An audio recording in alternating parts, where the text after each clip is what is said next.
Hello Mark, I'm Allison, and my student number is 33.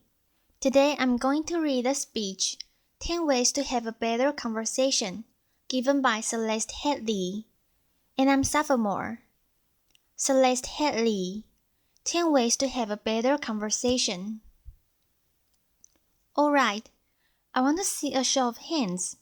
How many of you have unfriended someone on Facebook because they said something offensive about politics or religion, childcare, food, laughter?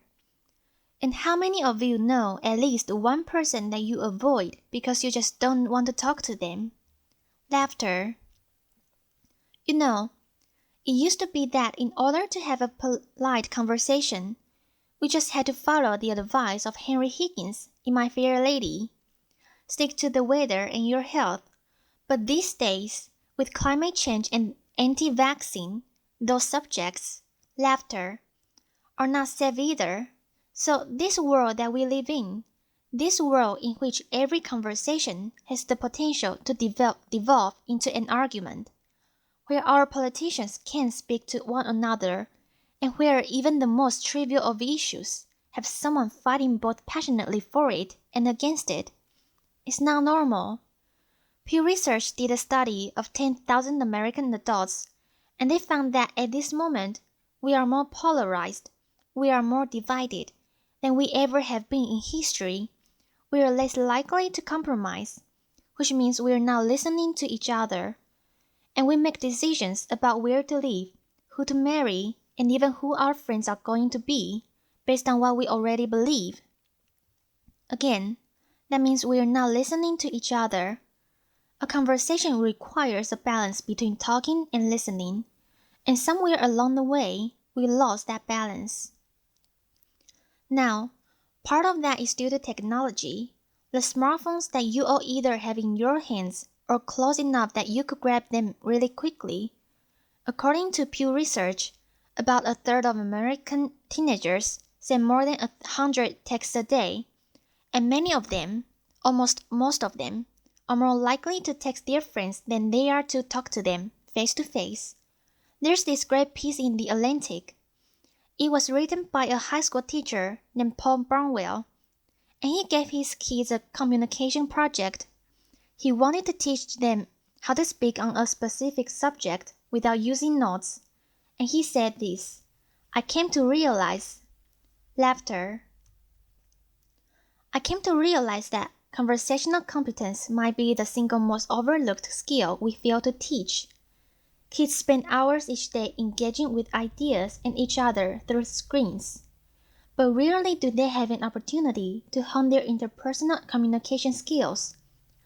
It might sound like a funny question, but we have to ask ourselves, is there any 21st century skill more important than being able to sustain coherent, confident conversation? Now, I make my living talking to people, Nobel Prize winners, truck drivers, billionaires, kindergarten teachers, heads of state, plumbers. I talk to people that I like. I talk to people that I don't like. I talk to some people that I disagree with deeply on a personal level, but I still have a great conversation with them. So I'd like to spend the next 10 minutes or so teaching you how to talk and how to listen. Many of you have already heard a lot of advice on this. Things like look the person in the eye, think of interesting topics to discuss in advance, look, nod, and smile to show that you're paying attention, repeat back what you just heard or summarize it. So I want you to forget all of that. It is crap. Laughter. There is no reason to learn how to show you're paying attention if you are in fact paying attention. Laughter. Applause. Now, I actually use the exact same skills as a professional interviewer that I do in regular life. So, I'm going to teach you how to interview people, and that's actually going to help you learn how to be better conversationalists. Learn to have a conversation without wasting your time, without getting bored, and, please God, without offending anybody. We've all had really great conversations. We've had them before. We know what it's like. The kind of conversation where you walk away feeling engaged and inspired, or where you feel like you've made a real connection, or you've been perfectly understood. There is no reason why most of your interactions can't be like that. So I have 10 basic rules. I'm going to walk you through all of them. But honestly, if you just choose one of them and master it, you'll already enjoy better conversations. Number 1. Don't multitask. And I don't mean just stay on your cell phone or your tablet or your car keys or whatever is in your hand. I mean, be present. Be in that moment. Don't think about your argument you had with your boss. Don't think about what you're going to have for dinner. If you want to get out of the conversation, get out of the conversation. But don't be having it and have out of it. Number 2, don't pontificate. If you want to state your opinion without any opportunity for response or argument or pushback or growth, write a blog. Laughter. Now, there's a really good reason that why I don't allow pundits on my show. Because they're really boring. If they're conservative, they're going to have Obama and food stamps and abortion. If they're liberal, they're going to have big banks and oil corporations and Dick Cheney. Totally predictable. And you don't want to be like that. You need to enter every conversation assuming that you have something to learn. The fan therapist M. Scott Peck said that true listening requires a setting aside of oneself. And sometimes that means setting aside your personal opinion. He said that sensing this acceptance, the speaker will become less and less vulnerable and more likely to open up the inner recesses of his or her mind to the listener.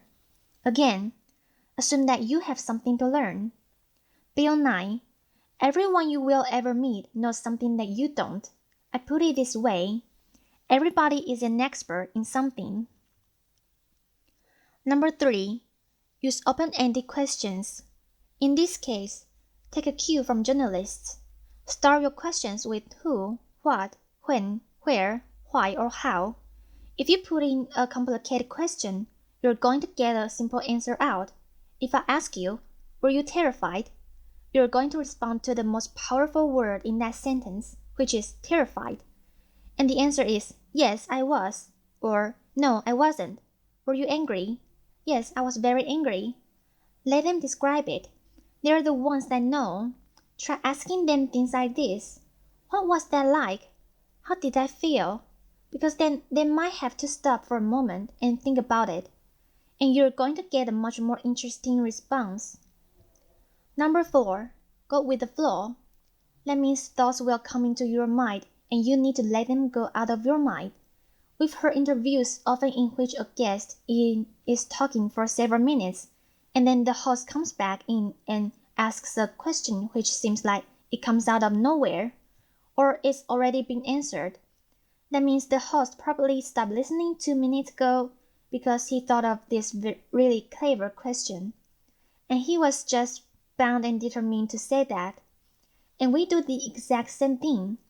We're sitting there having a conversation with someone, and then we remember that time that we met Hugh Jackman in a coffee shop.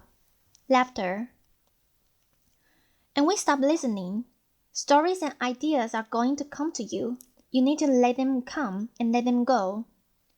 Number 5. If you don't know, say that you don't know. Now, people on the radio, especially on NPR, are much more aware that they're going on the record.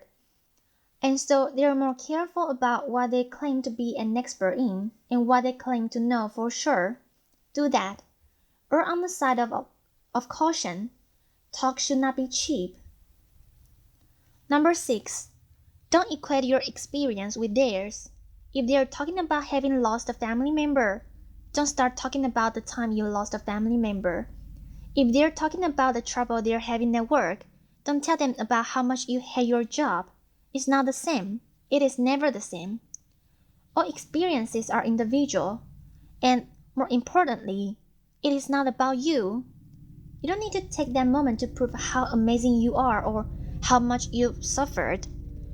Somebody asked Stephen Hawking once what his IQ was, and he said, I have no idea. People who brag about their IQs are losers.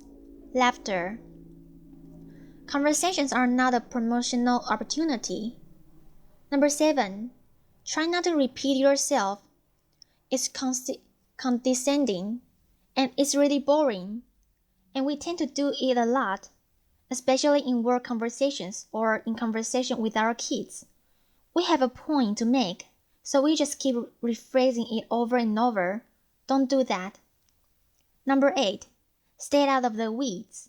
Frankly, people don't care about the years, the names, the dates, all those details that you're struggling to come up with in your mind. They don't care. What they care about is you. They care about what you're like, and what you have in common. So forget the details. Leave them out. Number 9. This is not the last one, but it is the most important one. Listen. I cannot tell you how many really important people have said that listening is perhaps the number one most important skill that you could develop. Buddha said, and I'm paraphrasing, if your mouth is open, you're not learning. And Calvin Coolidge said, no man ever listened his way out of a job. Laughter. Why do we not listen to each other? Number 1, we rarely talk. When I'm talking, I'm in control. I don't have to hear anything I'm not interested in. I'm the center of attention. I can bolster my own identity. But there's another reason. We get distracted. The average person talks at about 225 words per minute, but we can listen at up to 500 words per minute. So our minds are filling in those other 275 words. And look, I know, it takes effort and energy to actually pay attention to someone. But if you can't do that, you're not in a conversation. You're just two people shouting out barely related sentences in the same place. Laughter. You have to listen to one another. Stephen Covey said it very beautifully. He said, most of us don't listen with the intent to understand. We listen with the intent to reply. One more rule, number 10, and it's this one. Be brief. A good conversation is like a miniskirt, short enough to retain interest, but long enough to cover the subject. My sister. Laughter. Applause. All of this boils down to the same basic concept, and it is this one. Be interested in other people. You know, I grew up with a very famous grandfather, and there was kind of a ritual in my home. People would come over to talk to my grandparents, and after they would leave, my mother would come over to us, and she'd say, do you know who that was? She was the runner-up to Miss America. He was the mayor of Sacramento. She won a Pulitzer Prize. He's a Russian ballet dancer. And I kind of grew up assuming everyone has some hidden, amazing thing about them. And honestly, I think it's what makes me a better host. I keep my mouth shut as often as I possibly can. I keep my mind open, and I'm always prepared to be amazed. And I'm never disappointed. You do the same thing. Go out, talk to people, listen to people, and, most importantly, be prepared to be amazed. Thanks. Applause. Thank you, Mark.